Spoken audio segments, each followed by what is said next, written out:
Screen! Finally, the preliminaries over, it's helmets on for a weekend ahead of dust, mud, power and exhilaration.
These are all amateurs who not only have to pay to build and maintain their vehicle, but also pay the £100 plus entry fee for each event. And during the course of a season with events being held across the country, there are more costs to get the car, navigator and pit crew to each course. It can quickly become an expensive hobby, but it's a cost none of these competitors begrudge.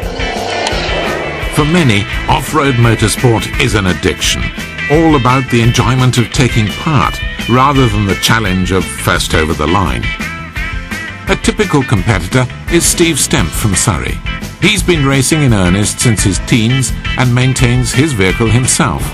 The people that do it are just normal. I mean, I'm just a self-employed mechanic, the same as plumbers, builders, everybody from every walk of life.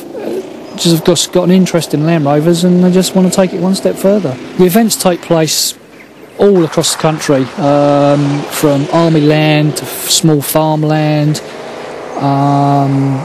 Basically wherever they allow us to play, we will play, and obviously we respect them for letting us do so.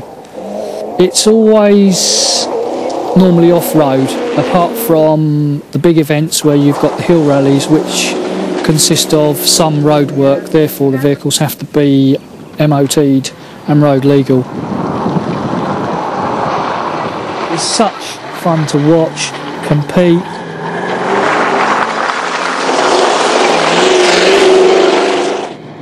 And it would be nice to see more publicity.